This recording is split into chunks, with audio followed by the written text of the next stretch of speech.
Hola a todas y bienvenidas a un nuevo episodio del Olimpia Podcast. ¿Cómo andan? Espero que anden muy bien. Yo estoy muy bien. Estoy muy contenta por todos los cambios que hubo en Olimpia, por las mujeres con las que estoy trabajando, tanto dentro de Olimpia como las mujeres con las que trabajo en consulta, en las sesiones, con quienes me escriben. Todas cosas que se están dando que son muy lindas, me ponen muy contenta.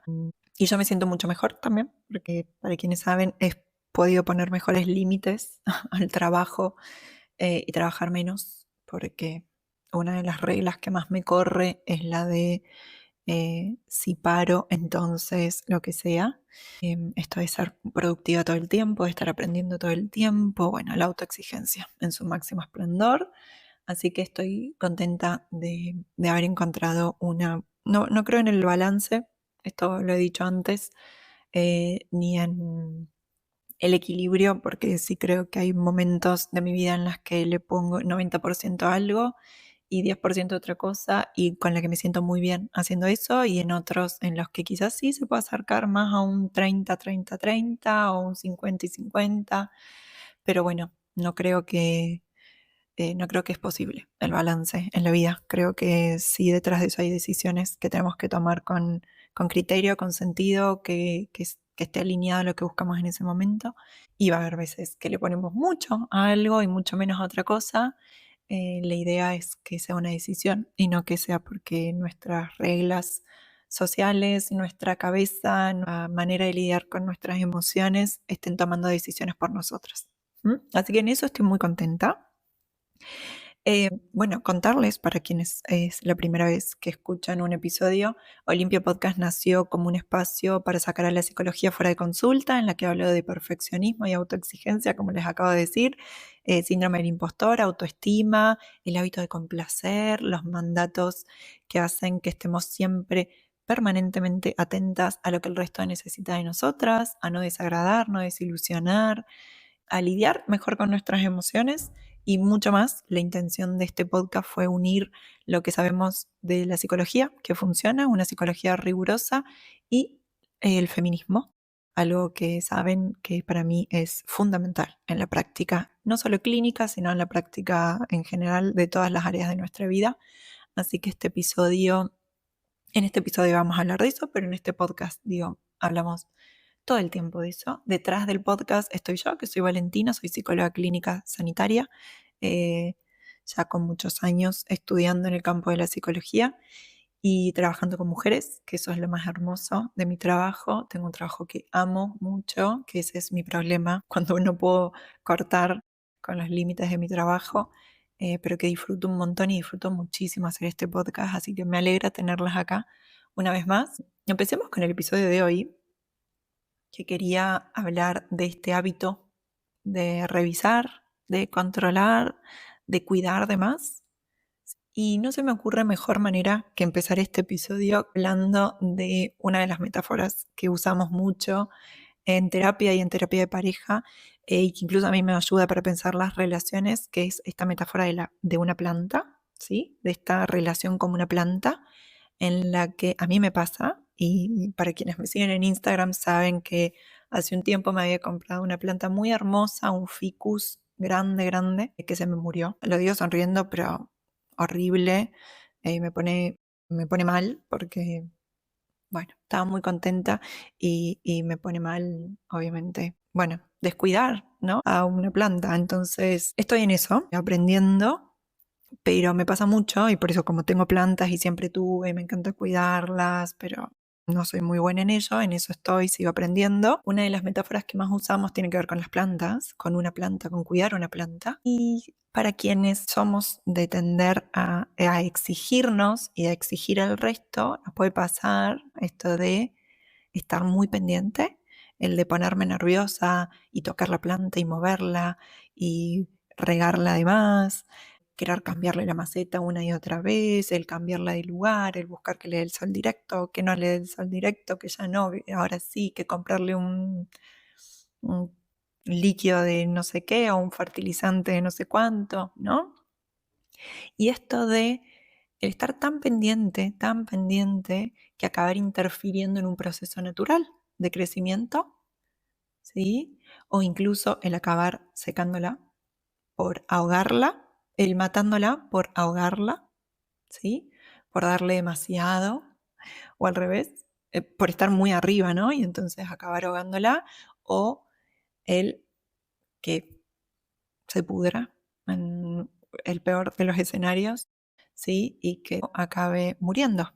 Esto de estar tan arriba, tan arriba, tan arriba, controlando, midiendo, revisando, cuidando, entre comillas, que acabe secándose o muriendo esa planta. Esto, cuando nosotras trabajamos con relaciones, esto lo tomé de Carmen Luciano, que es una persona muy maravillosa del mundo de la psicología, una psicóloga, investigadora brillante, que usa ella esta metáfora de la planta en las relaciones y que cuenta y que la usamos para justamente la relación es una entidad en sí misma, ¿no? Es una planta en sí misma que podemos hacer crecer o que podemos matar, secar, pudrir, aunque nuestra intención haya sido lo contrario, pero que eso pasa. Entonces, vamos a hablar un poco de esto en este episodio, ¿no? Sobre todo esto de cuando cuidar se convierte en sobrecarga o control o monitoreo constante. Prestar atención a las personas,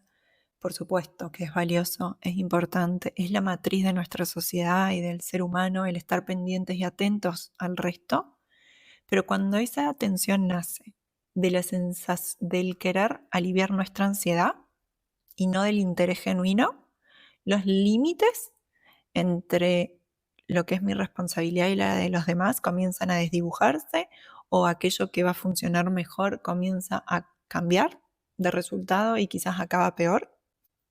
Me pasa mucho de trabajar con mujeres en las que tienden a estar intentando arreglar cosas sin que nadie se lo haya pedido, o el estar escaneando mucho la conducta del otro, el ánimo del otro, el estado de ánimo del otro. Una de las frases que yo uso es: ¿qué planta estuviste cuidando demasiado? ¿No? Y buscando, haciéndola crecer a toda costa, y comprándole los fertilizantes y cambiándole la tierra y queriendo, mirando y leyendo blogs, que esta soy yo a las 2 de la mañana a veces, leyendo blogs de planta a ver cómo hago para que mi ficus no, no tenga el peor desenlace, que fue el que tuvo. Bueno, no me voy a meter a hablar de mi ficus en este momento, pero algunas de estas preguntas tenemos que hacérnoslas a nosotras, y para eso quiero darles algunos ejemplos a ver si resuenan con algo de eso, ¿sí? El asegurarme de que mi casa esté perfecta antes de recibir visitas, o el escanear el estado de ánimo de mi pareja o de mi padre, de mi madre, para anticiparme a posibles discusiones o malestares, o el revisar si mis hijos se comportan adecuadamente en público delante de otras personas, y adecuadamente va entre comillas, o el mirar cómo mi pareja se viste para salir o cómo viste a uno de mis hijos para salir, y comentar y querer decidir y querer controlar sobre ese aspecto, o incluso decirle: esto no combina, esto no te queda bien, o no me gusta cómo vestiste al bebé.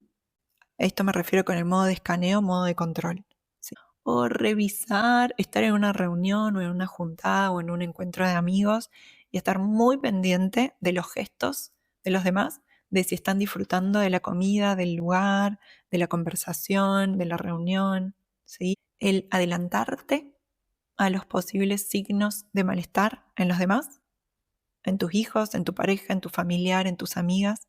El corregir a alguien cuando está hablando en público y temiendo que diga algo inadecuado, estar muy pendiente de lo que dice, de lo que hace mi mamá, mi papá, mi pareja, mi hijo.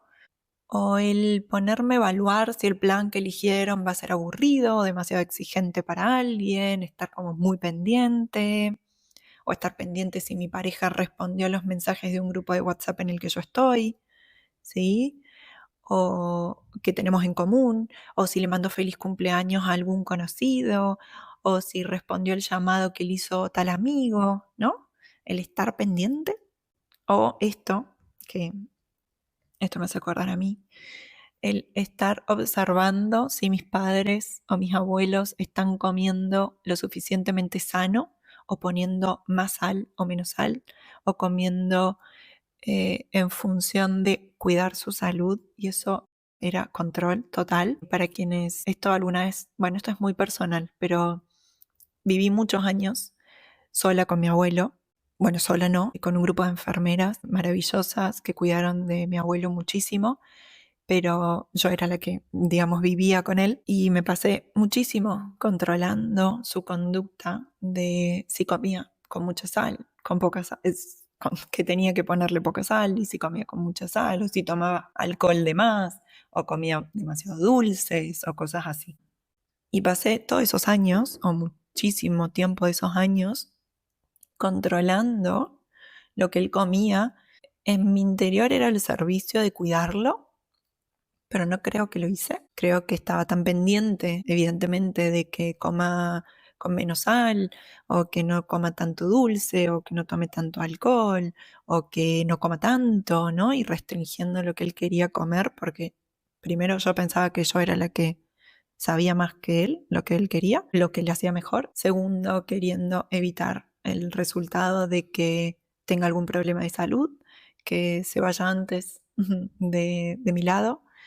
El querer exigirle que coma más sano para que esté más tiempo conmigo, para mí, para aliviar mi malestar, mi miedo, mi dolor, mi tristeza de que él se vaya a poner peor. No era, y esto hago esta aclaración porque por supuesto que hay mujeres que acaban cuidando de más los problemas de salud de otras personas que por un problema de salud necesitaron cuidados especiales. No era mi caso. Entonces tiene sentido cuando hay mujeres que están queriendo intervenir en la conducta de otras porque el resultado quizás sea que ellas acaben teniendo que dedicarse más tiempo a cuidar a esa persona. Aún así, algún día vamos a hablar de eso, pero en este caso no era eso, ¿sí? Era eh, aliviar mi dolor. Y lo trabajo con mujeres, ¿no? Pero a veces me pasa el estar monitoreando lo que lo que hace mi padre, por ejemplo. Si come bien, si se cuida, si hace actividad física. Y de nuevo siempre es al servicio de aliviar mi miedo, mi tristeza, mi sensación de poder perderlo. No desde el interés genuino, sino más desde un hábito de control y de control sobre mi malestar. Entonces, de estos ejemplos vamos a estar hablando porque este tipo de atención constante, anticipatoria, más de vigilar, da la sensación de estar involucrada, pero en realidad nos acaba desconectando y es una forma de vincularnos, pero sin realmente cuidar o conectar, efectivamente. ¿Por qué escaneamos? Este patrón se entiende como, para mí, como una conducta gobernada por la evitación del malestar, como les digo, en función un poco con mi ejemplo personal, pero con el ejemplo de algunas de ustedes. Cuando escaneamos, lo que buscamos prevenir es algo que nos incomoda o que nos va a incomodar, como el conflicto, la decepción, la incertidumbre, la vergüenza o incluso el dolor ajeno y por ende el dolor en mí. Por ejemplo, escaneamos si todos están disfrutando porque no toleramos la incomodidad de sentirnos responsables del malestar de otro. O escaneamos cómo nuestra pareja se comporta en público porque nos asusta sentir vergüenza nosotras mismas. ¿Sí? O escaneamos lo que dicen o hacen nuestros hijos porque no nos llevamos bien con la ansiedad de pensar qué van a decir de mí, qué van a pensar de mí. Y lo paradójico de ese esfuerzo por evitar el malestar termina manteniendo la ansiedad más viva y muy cerquita nuestra. No solo que no se reduce, sino que refuerza la idea de que tengo que estar pendiente de todo para que nada salga mal, porque esa es la manera que tengo de aliviar la posibilidad de ansiedad o de protegerme de la vergüenza. Es un círculo vicioso que se retroalimenta. Cuanto más controlamos, más sentimos que tenemos que controlar. Cuanto más controlas, más sentís que tenés que controlar. Y eso es un problema. El origen, hablemos un poco del origen de este modo monitoreo en nosotras. Muchas mujeres aprendimos que desde pequeñas el cuidar, el anticiparnos, el gestionar, el mediar es una manera de amar, es una manera de cuidar, que estar atentas a las necesidades ajenas es parte de nuestro rol, es lo que vimos que hacían las mujeres a nuestro alrededor y que entonces nos corresponde, y que hacerlo bien implica no dejar escapar ni un detalle o el estar permanentemente arriba de lo que el resto hace, dice o viste incluso. Tal vez creciste en un entorno donde la calma depende de tu capacidad para prevenir el humor de los demás, ¿sí? Donde tu ánimo depende del ánimo del resto. Y por ende vamos a buscar controlar el ánimo del resto para poder mejorar nuestro ánimo o anticipar nuestro ánimo. Donde, por ejemplo, aprender a leer las emociones ajenas era una forma de protegerte. Si tu madre estaba tensa, sabías que había que portarse bien. O si tu papá estaba de mal humor, ya intuías que algo malo iba a pasar y entonces buscabas anticiparte de nuevo, controlar, monitorear la conducta del otro. Era una manera de protegerte, por eso es válida, es absolutamente legítima. En algún momento te protegió, te cuidó mucho, ¿sí?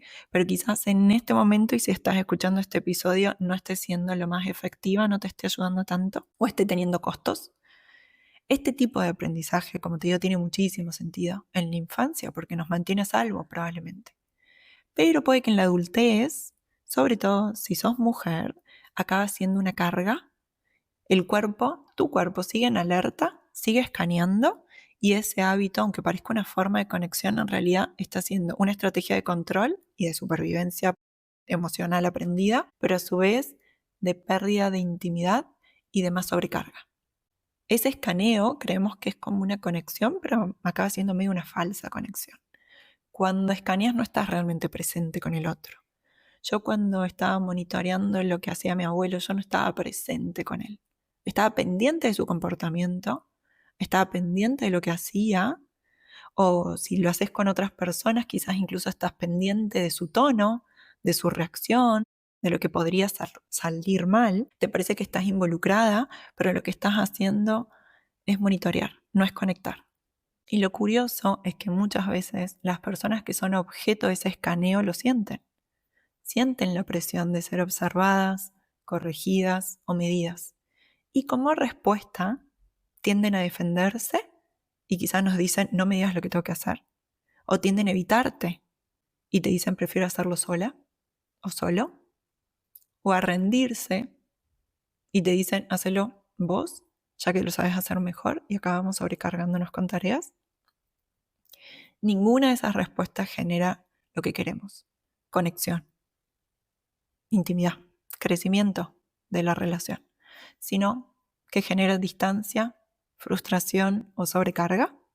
Incluso te puede ayudar a hacerlo al revés y pensar cómo te sentís vos cuando hay alguien que está escaneando lo que haces. Cuando opina, comenta, sugiere cosas cuando no le has pedido que lo haga.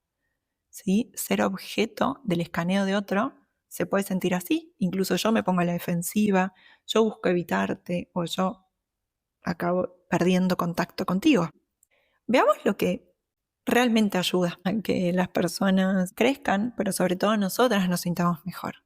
El trabajo más difícil en nuestras relaciones no es enseñar a otros cómo deberían comportarse, nunca jamás, eso no es nuestro trabajo, sino que nos toca respetar ese proceso que hace la persona, incluso aunque nos resulte incómodo observarlo.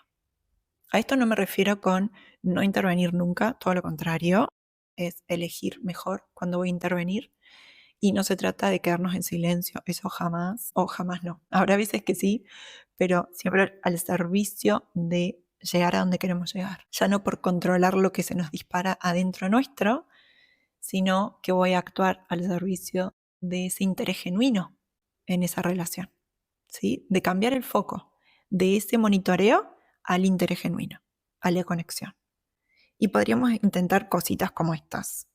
En lugar de observar, por ejemplo, cuando me pasa que estoy en una reunión social, si todos le están pasando bien, ¿sí? A mí me pasaba en mi cumpleaños, por ejemplo, claro, como yo soy la que invité a toda esta gente, y siempre me gustó festejar los cumpleaños con mucha gente, con muchas personas, yo siendo el centro de la atención, me pasaba de estar muy atenta a cómo le estaba pasando el resto, si estaban disfrutando lo que había para comer, lo que había para tomar, y se habían sentado al lado de alguien con quien yo creía que podían congeniar bien, si había alguien que se quedaba sola y entonces yo buscaba como que forme parte, ¿no? Como estar muy pendiente. Hacer eso, ese cambio, el cambio de foco, Y quizás sentarme ahí y preguntarles cómo le estaban pasando, en vez de yo anticiparme lo que creía que les podía servir o hacer, ¿sí?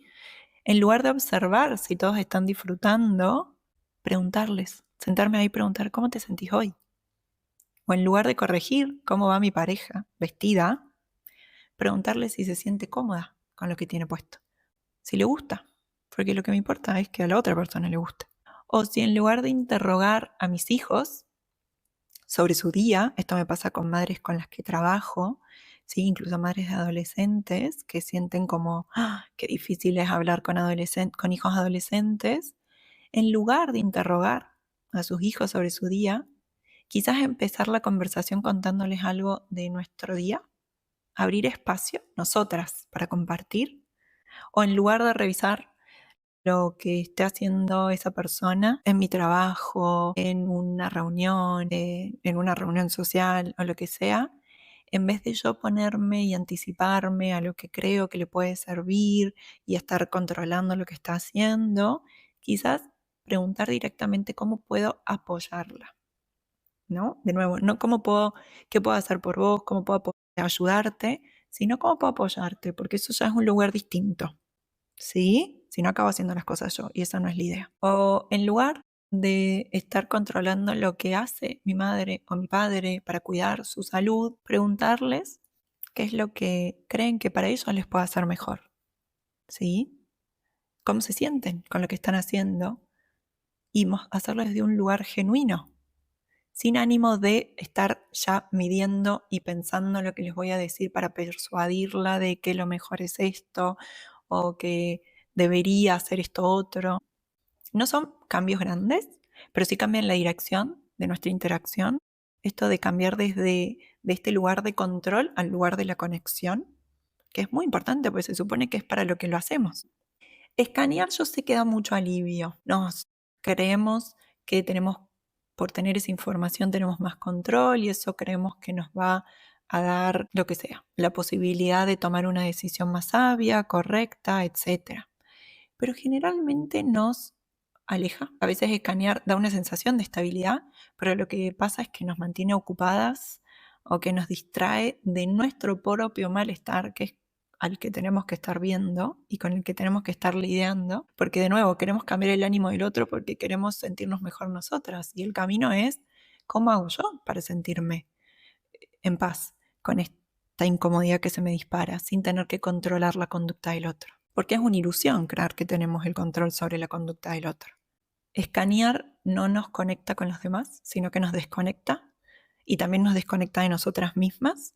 Esto nosotras decimos en psicología que este escaneo es un refuerzo negativo. Lo haces para reducir la incomodidad y como eso alivia por un momento, sentimos que es útil, creemos que es útil, incluso es útil, pero en el corto plazo. Quizás en el mediano plazo acabamos sintiendo que no actuamos como queríamos o la relación no está en un lugar en el que sentimos que es el lugar donde quiero que esté o acabamos desconectando, mostrando desconexión o una versión nuestra que no nos gusta, pero de nuevo, cuesta soltarlo porque funciona en el corto plazo, pero funciona. En el largo plazo nos deja más agotadas, sintiéndonos a veces sola, justo lo opuesto a lo que queríamos sentir. Un ejemplo de hace un tiempo, de hace un tiempo largo hacia atrás con una paciente, ¿sí? Que llegaba a su casa después de un día de muchísimas cosas, de un día intenso, y si su pareja estaba cocinando, ella se acercaba y miraba desde arriba para ver qué estaba haciendo, ¿no? Y quizás de nuevo con la mejor de su intención, empezaba a corregir y le decía algo así como, esta salsa necesita más sal, o por qué usaste ese sartén si sabes que no sé qué, o no le pongas tanto aceite, ¿sí? Y de nuevo, no lo hacía por maldad, lo hacía porque le resultaba difícil estar con la sensación de lo va a hacer mal, o no va a quedar tan rica la comida, o va a quemar esa sartén. ¿Mm? Es difícil relajarte si algo no está como debería, pero el problema de nuevo tiene que ser con el control sobre mi emoción. El mensaje que el otro estaba recibiendo era no confías en mí, no confías en que soy capaz. Y era alguien que estaba lidiando con mucha sobrecarga y aún así le costaba soltar un poco el control sobre eso, y ahí se rompía la posibilidad de conexión. En el momento en el que podían tener un rato juntos, acababa siendo otro el escenario. Por eso pensábamos en alternativa, y una alternativa podía ser la de, aunque yo llegue cansada y con ganas de estar monitoreando, porque quiero comer rico, por supuesto, se acercaba y le preguntaba, ¿qué estás preparando? ¿Huele bien? El foco cambiaba. Quizás incluso hubo momentos en los que la pareja le preguntaba, vení amor, acércate y decime si esta salsa quedó rica. Pero ya era desde otro lugar, porque esa persona de nuevo no se sentía controlada ni monitoreada. Ya no estaba corrigiendo, sino que me estaba interesando. Estaba mostrando atención, pero ya no control. Y esa diferencia mínima en apariencia cambiaba la dinámica. Porque uno de los gestos más poderosos del amor adulto no es estar controlando, sino dejar espacio para que el otro exista, para que el otro decida, para que el otro resuelva, sin nuestra supervisión constante, sin nuestra supervisión, punto. Quiero que te preguntes ahora, en estos días, ¿sí? Y estés atenta a dónde es que estás más pendiente de los demás. ¿Sí? Si cuando alguien gestiona algo te da el impulso de intervenir, o si cuando tu madre come algo que no debería te dan ganas de meterte y decirle lo que tendría que hacer, o cuando recoges a tus hijos de la guardería y los revisas de arriba abajo buscando cómo están, si pasó algo, si tienen algún rajuño o señales de cansancio, o aparece tu pareja en casa y te notas monitoreando cómo está su rostro, qué gesto tiene, ¿sí? Si está cansado, si está de mal humor, si tuvo un buen día, si tuvo un mal día. O si en una reunión laboral aparece el silencio y entonces en vos aparece tensión y entonces empezás a monitorear y pensar qué puedes hacer para que esto cambie. Cada una de esas situaciones, de nuevo, es una oportunidad para que hagas algo distinto. Pero el primer movimiento siempre es notarlo, ¿sí? Ser consciente de eso. Notar incluso el impulso de querer controlar y empezar a buscarlo cambiar por el querer conectar. ¿De qué maneras tengo de conectar? Imagina esto de que cada relación en tu vida es como una planta distinta. Algunas necesitan sol directo y otras sombra, y algunas crecen más rápido y otras más lento. Tu tarea no es forzarlas a que todas crezcan al mismo ritmo. A mí me pasa, tengo varias plantas y hay algunas que con 2 vasitos de agua en 2 meses están fantásticas y hay otras que necesitan mucha más atención. Pero no crecen al ritmo que yo quiero. Crecen al ritmo de las condiciones que yo creo a su alrededor. Para mí me gusta porque la idea es confiar en que saben cómo crecer. Esas plantas saben cómo crecer. Yo lo que tengo que hacer es generar las condiciones para que eso pase, para que puedan hacerlo.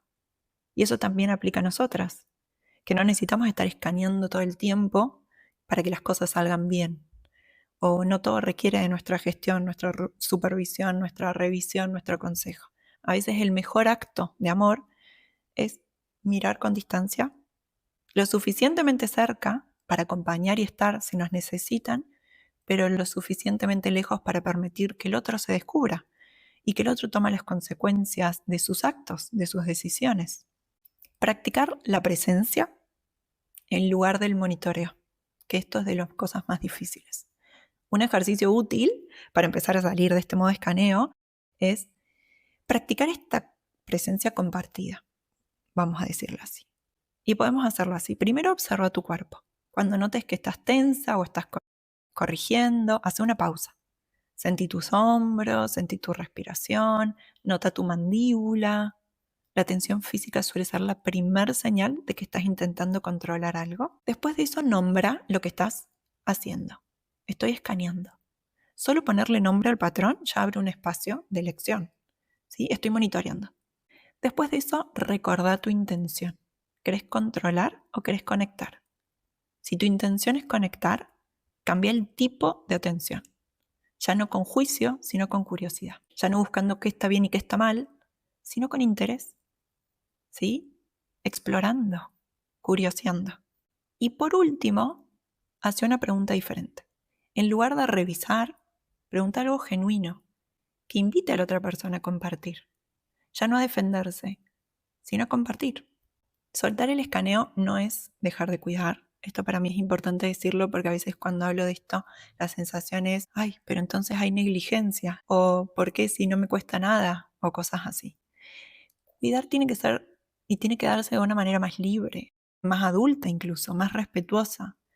Es pasar del que quiero que cambies para que todo esté bien al confío en que puedes encontrar tu forma. Es pasar del yo sé lo que necesitas, que me pasaba a mí con mi abuelo, al quiero saber qué estás sintiendo, cómo lo estás viviendo. Quiero conocerte mejor. Y esto no es fácil porque implica tolerar el miedo, implica tolerar la incertidumbre, la culpa, implica tolerar algo que muchas mujeres llevan evitando toda la vida, que es la incomodidad de no poder ser la que rescate a otro. ¿Mm? Pero ahí está el crecimiento. El nuestro y el de los demás.